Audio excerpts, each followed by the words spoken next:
સુરતમાં વરસાદ બંધ થયાને અઠવાડિયું વીતી ગયું હોવા છતાં કમરૂનગરમાં સફાઈ ન થતા ગંદકી અને રોગચાળાના ભયથી સ્થાનિક રહીશોમાં મ્યુનિસિપલ કોર્પોરેશન સામે ભારે આક્રોશ। સુરત શહેરમાં ચોમાસાની ઋતુ દરમિયાન પડેલા ભારે વરસાદને વિરામ લીધાને હવે એક અઠવાડિયું વીતી ગયું છે। આમ છતાંય શહેરના કમરૂનગર વિસ્તારમાં હજી સુધી તંત્ર દ્વારા કોઈ પણ પ્રકારની સફાઈ કામગીરી હાથ ધરવામાં આવી નથી। આ વહીવટી ઉદાસીનતાને કારણે સ્થાનિક રહીશોમાં મ્યુનિસિપલ કોર્પોરેશન સામે ભારે નારાજગી અને આક્રોશ જોવા મળી રહ્યો છે। રસ્તાઓ પર ઠેર ઠેર કાદવ કીચડના સામ્રાજ્ય સાથે કચરાના ઢગલાઓ જ જેમની તેમ સ્થિતિમાં પડ્યા રહ્યા છે। ગંદકીના સામ્રાજ્યના કારણે સમગ્ર વિસ્તારમાં અસહ્ય દુર્ગંધ ફેલાઈ રહી છે, જેનાથી સ્થાનિકોનું જીવવું મુશ્કેલ બન્યું છે। ભરાયેલા ગંદા પાણી અને કચરાના લીધે મચ્છરો તેમજ અન્ય જીવાતોનો ઉપદ્રવ પણ ખૂબ જ ચિંતાજનક રીતે વધી ગયો છે।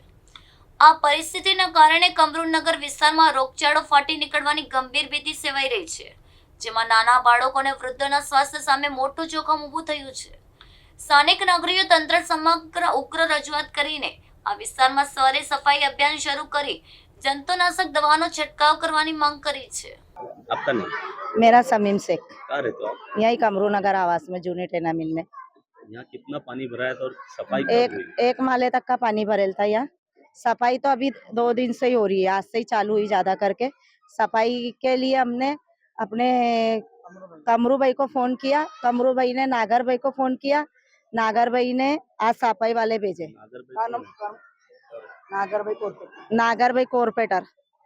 कैसा लग रहा है सफाई हो रही है? हाँ, सफाई हो रही है, अच्छा लग रहा है हमारे को, पर हमको सफाई में इधर के रोड बनवाना है। रोड के लिए हमको बहुत तकलीफ है और रोड में कीचड़ बहुत है, इसके लिए। और आपको जो पैकेज मिला है? नहीं, हमको कोई पैकेज मिला नहीं और सरकार तरफ से हमको, हम यही बोलना चाहते हैं जो सब जगह मिल रहे हैं हमको भी मिले और हमारी भी आगे सहायता हुई। नागरबेल कॉर्पोरेटर ने जो काम किया उसके बारे में क्या बोलना? हाँ, उनके लिए हम अच्छी बात बोलना चाहते हैं, उनके आभारी है और आगे भी वो हमारे लिए काम करते रहे। मारू नाम कमरू सैयद है, हूँ वोट नंबर 19 अंजाणा डुम्माल नो वोट प्रमुख छू, भारतीय जनता पार्टी लघुमती मोर्चा थी। અઠવાડિયાથી પાણી ભરાય અને હમણાં સાફ સફાઈ ચાલે છે, શું કારણ છે? ભાઈ આ કમરૂનગર વિસ્તાર છે, વોટ નંબર 19 માં આવેલું છે। અહીંયાથી આ સ્થાનિક કાર્યકર્તા મલિકભાઈ મને ફોન કર્યા કે કમરુભાઈ તમે આ વિસ્તારમાં આવો, તો હું અહીંયા આવ્યો જોયું કે અહીંયાની બહુ ખરાબ હાલત હતી। પરિસ્થિતિ એટલી હતી કે નાના નાના બાળકો કીચડમાં પડતા હતા। કીચડ એટલે લોકોને જવા આવવાની તકલીફ જ, રસ્તો જ નહીં હતો। પણ હું અહીંયાની વિડીયો કાઢીને મલિકભાઈ મને કીધું, હું ડાયરેક્ટ નાગરભાઈને અહીંયાથી વોટ્સઅપ કર્યો અને મેં કીધું સાહેબ બહુ પરિસ્થિતિ ખરાબ છે અહીંયાથી। તો નાગરભાઈ તુરંત એસએમસી ની આખી ટીમ બધાને અહીંયા મોકલ્યા, હાલામાં હાલ અહીંયાથી સાફ સફાઈ કરવા, બધું કીચડ ઉચડ બધું સફા કરાયા। હું નાગરભાઈનો ખૂબ ખૂબ અભિનંદન પાઠવું છું કે નાગરભાઈ આ કામ કરાયા। હું નાગરભાઈથી એક વિનંતી બીજું બી કરું છું કે અહીંયાના જે રોડ રસ્તા છે સાહેબ મહેરબાની કરીને આ લોકોને બનાવી દો, કેમ કે લોકો પરેશાન છે। સાહેબ કરાવી દો, તમારો ખૂબ ખૂબ અભિનંદન। પૂરની સહાય જે મળી છે અહીંયા પ્રાપ્ત થઈ છે? ના, અત્યારે સુધી તો અહીંયા જે 6800 રૂપિયા જે કીધેલા છે અમારા ઉપ મુખ્યમંત્રી શ્રી હર્ષભાઈ સંઘવીએ કીધેલું છે, પણ અત્યારે સુધી અહીંયા કોઈ નહીં આવ્યા, પણ આવશે। હાલમાં અત્યારે કીધેલા છે પણ આવશે। તો અહીંયા પાણી ઓછું હતું?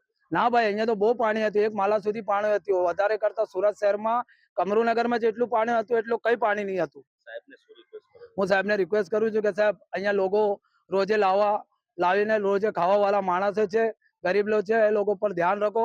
જે તમે પેકેટ બહાર કાઢ્યા છે 6800 રૂપિયાના, અને જે લોકો કામ પર નહીં ગયા, જે પહેલા માલા હતા એ લોકોને 1800 રૂપિયા આપવાના। સાહેબ એ લોકોને જલ્દથી જલ્દ તમે અપાવો, મારી એટલી તમારથી વિનંતી છે। और ખૂબ ખૂબ અભિનંદન બી છે કે જે તમે કામ કર્યા સાહેબ।